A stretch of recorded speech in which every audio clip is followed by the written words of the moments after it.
Selamat datang di Alesa Scare.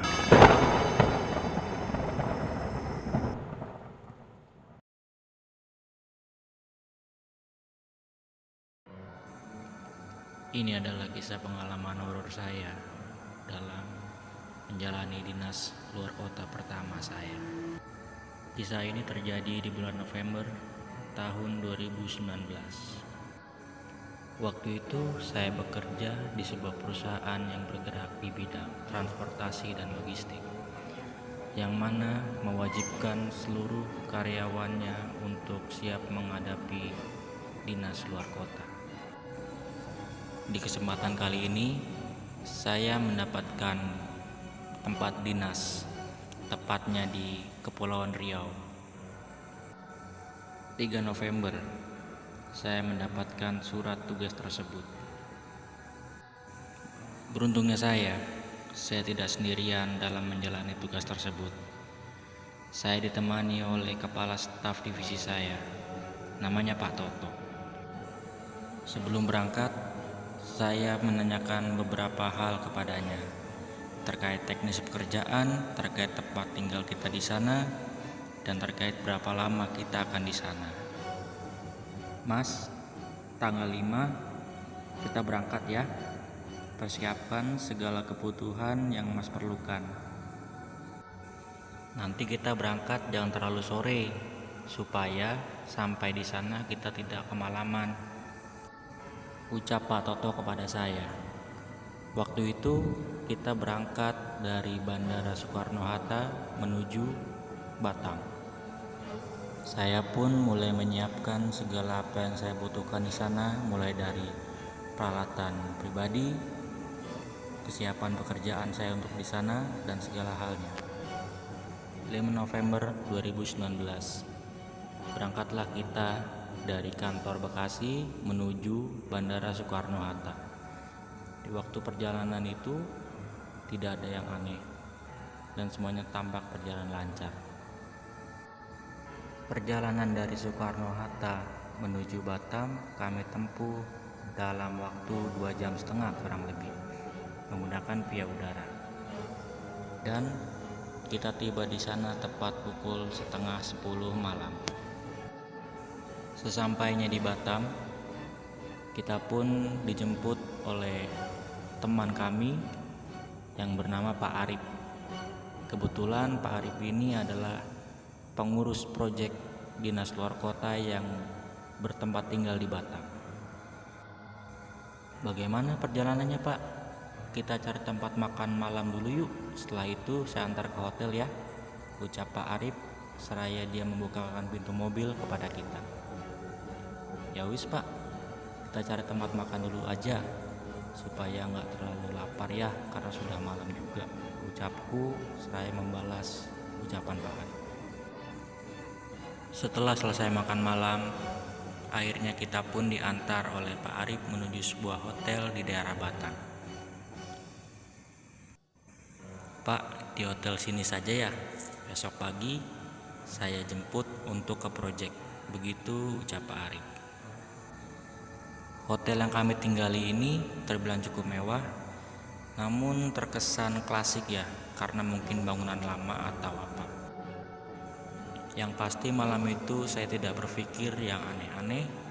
Yang saya pikirkan hanya bagaimana bisa beristirahat dengan tenang. Kalau kalian kira kejadian seram yang akan terjadi di hotel ini, kalian salah. Ini adalah awal dari semua yang akan saya alami selama dinas luar kota. Tibalah pagi hari.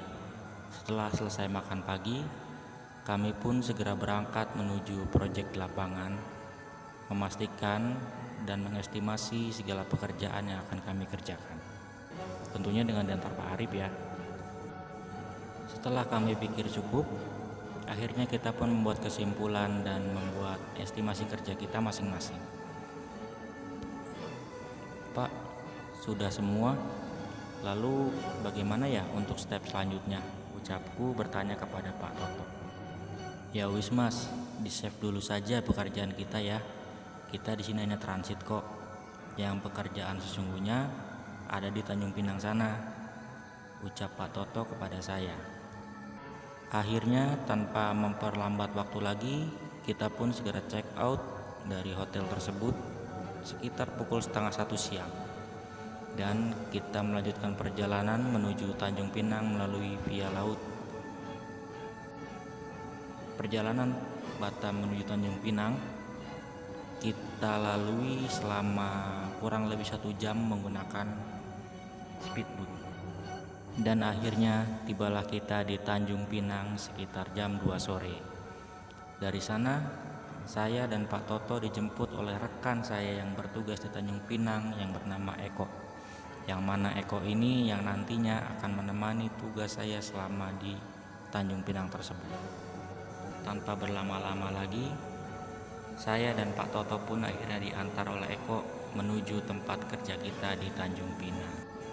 Bagaimana kok di gudang? Sudah banyak barangkah? Apakah sudah siap semua untuk pengiriman kita nanti? Pertanyaan saya kepada Eko. Sudah Pak, kita tinggal mengestimasi saja dan tinggal kita rencanakan daerah pengiriman mana yang akan kita kirim terlebih dahulu, ucap Eko seraya menyetir mobilnya. Waktu perjalanan kami dari pelabuhan menuju gudang, kami isi dengan melihat sejuknya kota Tanjung Pinang. Sebuah sensasi keindahan kota dan sejuknya pemandangan yang tidak akan kita temui di ibu kota. Tidak terasa perjalanan sudah 30 menit. Akhirnya kita pun tiba di gudang. Kita sudah sampai Pak. Ini dia gudang tempat kita bekerja di Tanjung Pinang, ucap Eko memberitahu saya dan Pak Toto.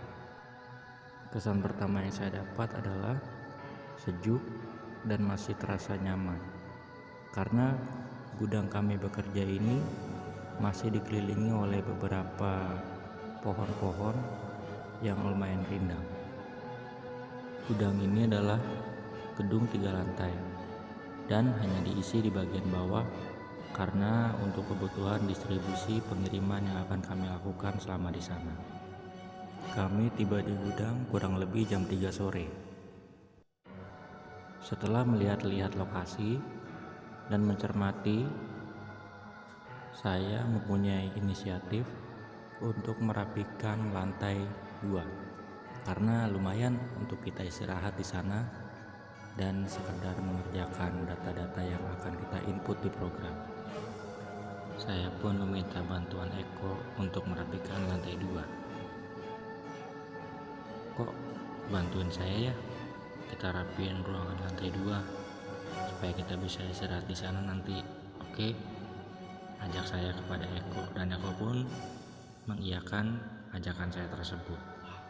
Baik Pak, nanti setelah kita selesai memetakan pengiriman, kita rapikan lantai 2. Tidak terasa waktu sudah menunjukkan jam 5 sore. Hari pertama kami cukup lancar.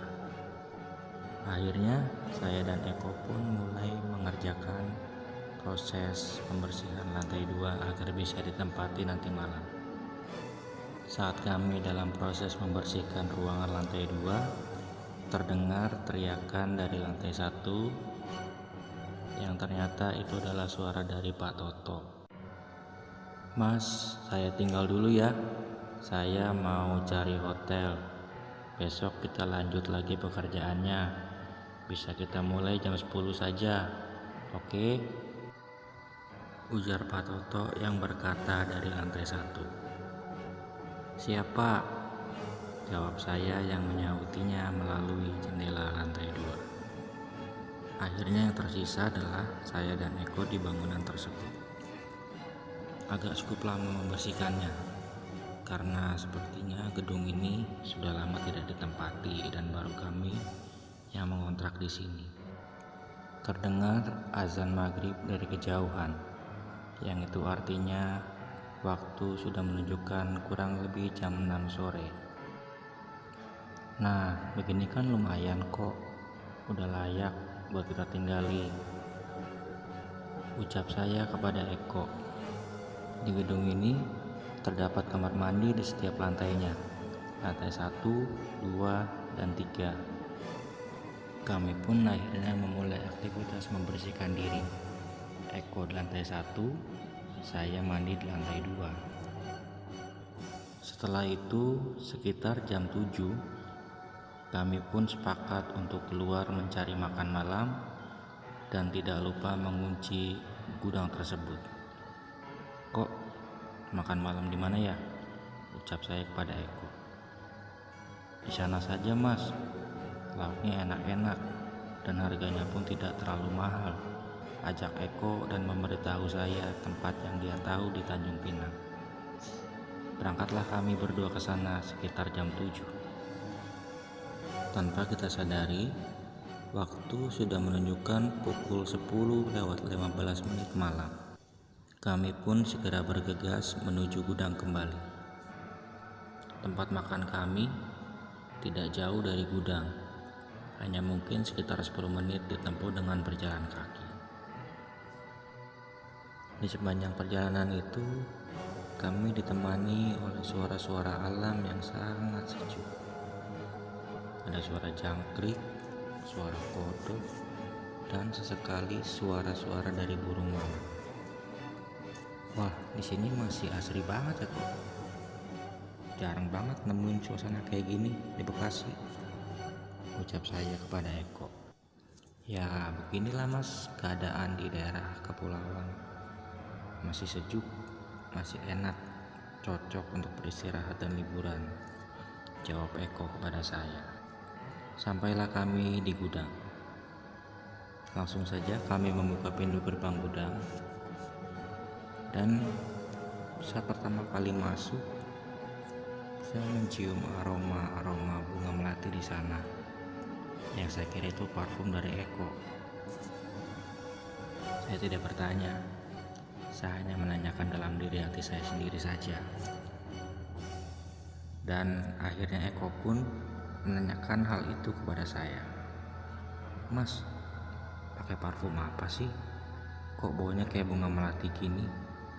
tanya Eko yang membuat saya akhirnya pun kaget. "Loh, saya kira ini bau parfum kamu kok."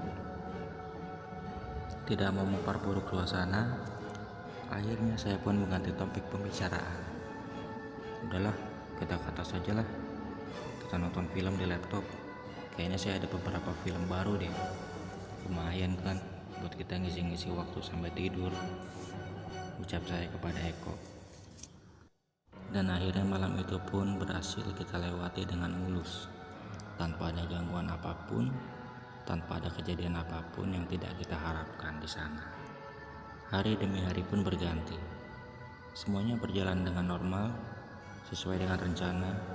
Pekerjaan pun berjalan dengan bagus. Tanpa terasa, sudah hampir 1 minggu kita di sini. Di hari ke-7, kami mendapatkan berita bahwa Pak Toto harus segera kembali ke kantor pusat, dikarenakan ada hal-hal yang urgent yang harus dia tangani di sana. Dan akhirnya kami pun tinggal berdua di kepulauan Tanjung Pinang tersebut. "Mas, nanti malam saya tidak tidur di gudang dulu ya, karena mendadak ada acara kumpul-kumpul nih sama teman-teman sekolah saya. Ya mungkin mereka pikir mumpung saya pulang ke Tanjung Pinang dan mereka pun mengadakan sejumlah acara-acara yang mengharuskan saya harus datang. Boleh ya?" izin Eko kepada saya. "Oh, ya udah kok, nggak apa-apa. Nanti biar saya sendiri dulu aja di gudang. Besok kamu udah mulai kerja lagi kan? Jangan cuti dulu ya, supaya pekerjaan kita cepat selesai," jawab saya. Sebetulnya saya agak setengah hati mengizinkan Eko pergi, karena sejujurnya saya agak takut sih kalau tinggal di gedung ini sendirian. Ditambah lagi saya masih belum kenal betul daerah ini. Jam 6:30 malam. "Mas, saya pergi dulu ya. Nanti kalau ada apa-apa atau butuh bantuan saya, telepon saya saja. Santai kok, kalau memang saya bisa pulang ya saya pulang," ucap Eko sembari memanaskan motornya dan lalu pergi. Waduh, jadi juga akhirnya dia pergi. Terus ngapain ya? Supaya nggak bete dan sepi-sepi banget begini, ucap saya. Saya pun kembali ke lantai 2 dan mulai menyalakan sebuah lagu untuk menghilangkan sepi yang ada. Tanpa saya sadar, saya tertidur.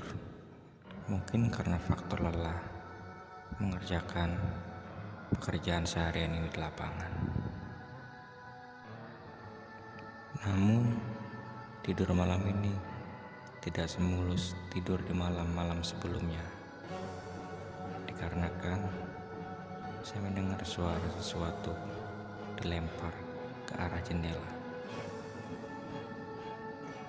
Dengan rasa penasaran, akhirnya dengan malas saya pun beranjak dari tempat tidur menghampiri jendela. Pikir saya itu adalah Eko. Ternyata saya salah. Terbangun dari tempat tidur dan melihat ke arah jendela adalah pilihan yang salah. Karena yang saya lihat di sana bukanlah Eko, melainkan Sesosok wanita berbaju putih sedang duduk santai di atas pohon. Dan sialnya, tiba-tiba dia melihat ke arahku di jendela. Sontak saja sejak saat itu, aku langsung berlari dan menutup jendela kembali ke tempat tidur. Jika kalian pikir teror ini sudah selesai, belum. Ini baru di awal saja. Seperti belum puas, sosok tersebut mengganggu saya dengan suaranya yang mengerikan. Terdengar samar-samar dari tempat tidur saya. Pada saat itu, sebisa mungkin saya membaca doa-doa yang saya hafal. Berdoa dan berharap semoga sosok tersebut segera pergi dan tidak berada di dekat gedung ini lagi. Saat saya berada di tempat tidur, di tengah ketakutan saya berusaha meraih handphone saya, yang mana bertujuan untuk menelpon Eko supaya dia segera bisa kembali ke gedung ini. Namun sial, tidak ada jawaban dari Eko. Saya pun berusaha menelpon terus sampai akhirnya dia pun mengangkat telepon saya. Kok cepat merapat ke gudang? Suasananya udah gak kondusif. Buruan ya, ucap saya di telepon meminta Eko segera kembali ke gudang. Dalam menunggu Eko kembali, saya masih dalam kengerian yang sama. Karena sosok ini sepertinya ingin menjahili saya lebih dari yang sebelumnya. Tiba-tiba terdengar lagi suara ketukan dari jendela. Dan saya tahu pasti itu bukan Eko. Karena kalau dipikir logis lagi, jendela ini ada di lantai 2. Mana mungkin Eko naik jendela yang ada di lantai 2, sedangkan dia biasanya menelpon saya atau mengetok gerbang di lantai 1. Belum reda rasa ngeri saya, lalu sosok tersebut sepertinya tidak lagi berada di pohon, melainkan dia sudah berada di kamar lantai 2 ini. Karena bau misterius melati itu tercium lagi di sini. Semakin lengkap sudah penderitaan saya di malam itu.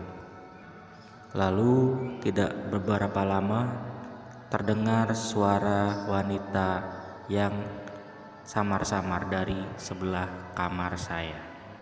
Yap, suara tersebut berasal dari kamar mandi lantai 2. Terdengar dari dalamnya suara seperti orang sedang mandi, dan ada sedikit lantunan lagu-lagu kuno. Sepertinya sih itu lagu-lagu sinden. Kalau dipikir lagi, tidak mungkin ada kegiatan di kamar mandi di jam-jam segini, dan yang di gedung itu hanya saya seorang. Saya pun tidak bisa lagi menahan rasa takut ini, dan akhirnya saya pun memutuskan untuk lari keluar dari gedung ini. Dan saat pelarian tersebut, saya melewati ruang kamar mandi yang mencurigakan tadi. Masih terdengar suara yang sama seperti yang saya dengar di tempat tidur tadi. Dengan kepanikan, saya pun berlari dari lantai 2 menuju lantai 1. Betapa kagetnya saya saat saya menuruni tangga menuju lantai 1. Saya menemukan sosok tersebut sedang duduk santai membelakangi saya. Sudah tidak bisa berpikir lagi sepertinya. Saya pun nekat saja melewati sosok tersebut menuju gerbang dan membukanya. Saat saya sudah berhasil melewati sosok tersebut, tahukah kalian, sosok menyeramkan itu tertawa dengan sekencang-kencangnya dan suara yang sangat mengerikan. Setelah berhasil membuka pintu gerbang, saya pun berlari keluar tanpa arah. Yang dalam pikiran saya harus menemukan orang selain saya di sana. Dari kejauhan terlihat seperti sebuah warung yang masih buka. Saya pun segera berlari dan mempercepat langkah saya menuju warung tersebut. Namun, mendekat di lokasi yang saya tuju, saya mulai melihat dengan jelas itu hanyalah sebuah warung tradisional yang masih menggunakan bahan dari rajutan bambu. Tiba-tiba terlintas dalam pikiran saya, ini kan sudah jam 3 pagi. Apa iya itu warung masih buka dan ada orang yang melayani? Pikir saya dalam hati, dan sejenak saya berhenti melihat lagi dengan jelas. Dan benar saja dugaan saya, itu bukanlah warung seperti warung-warung normal yang lainnya. Karena semakin dekat saya menuju warung tersebut, semakin terlihat jelas kejanggalan yang ada. Ternyata warung itu hanyalah sekumpulan pohon bambu yang di depannya sudah menunggu sosok yang tadi saya temui di gudang. Dia menunggu saya dengan melihat ke arah saya. Masih teringat sekali bagaimana rambutnya yang panjang, bajunya yang putih, dan matanya yang hitam. Belum lagi ditambah senyumannya yang mengerikan itu masih terbayang-bayang di pikiran saya sampai detik ini. Belum lagi ditambah suaranya yang mengerikan itu terdengar kembali. Spontan saya pun berhenti berlari dan saya membalikan arah menghindari sosok mengerikan tersebut. Di tengah keputusasaan itu, yang terlintas di pikiran saya hanyalah bagaimana caranya berlari sekencang mungkin dan menghindari sosok mengerikan itu sejauh mungkin. Belum sampai 10 meter saya berlari, entah dari mana datangnya, ada sesuatu yang jatuh, yang ternyata itu adalah sebuah kepala dengan rambut panjang wanita yang tadi. Kepala itu menggelinding bebas ke arahku. Karena panik, saya pun tidak bisa lagi mengontrol langkah saya, yang akhirnya membuat saya menyandung kepala tersebut, lalu jatuh tidak sadarkan diri. Semuanya mulai terlihat gelap, sampai akhirnya saya pun pingsan di tempat dibuatnya. Saat saya tersadar, saya sudah berada di kamar di lantai 2, dan ini sudah pagi. Terdengar jelas suara burung-burung berkicau dan kamar yang diterangi oleh cahaya matahari pagi. Saat saya tersadar, di sekeliling saya sudah ada Eko dan beberapa rekan-rekan yang lain yang bekerja di gudang itu. Saya bisa sampai di kamar ini lagi, gimana caranya ya? Saya menanyakan kepada Eko dan orang-orang yang ada di sekitar saya. Mas, tadi pagi sebelum subuh ditemukan sedang pingsan di area dekat hutan bambu, jawab seseorang yang saya tidak tahu namanya, yang kebetulan dia berada di lantai 2 bersama orang-orang. Akhirnya saya pun mengingat kejadian yang semalam saya alami. Mulai saat itu, saya memutuskan untuk tidak lagi tinggal di gudang tersebut dan memilih tinggal di area kos-kosan yang bisa dibilang lumayan banyak penduduknya. Kalau ditanya kapok, ya saya kapok tinggal di gedung itu lagi. Dan siapa juga manusia yang mau bertahan di gudang itu dengan keadaan yang seperti saya alami semalam? Mungkin ada ya, tapi yang pasti bukan saya. Saya kapok sekapok-kapoknya. Selang beberapa hari dari kejadian tersebut, dengan kepo saya pun bertanya ke beberapa warga sekitar gudang, yang ternyata gudang tersebut pernah menjadi tempat wanita gantung diri. Dan berita itu tidak pernah sampai ke telinga kami yang akan menyewa kontrak gedung itu selama proyek. Ya mungkin demi kepentingan komersial atau apapun, yang pasti itu sangat mengerikan. Akhirnya hari terakhir saya berada di Kepulauan Riau pun tiba. Saya dan Eko masih tetap berhubungan baik sampai saat ini, dan alhamdulillahnya saya tidak pernah lagi mengalami kejadian semacam itu. Jangan lagi dan jangan pernah lagi mengalaminya.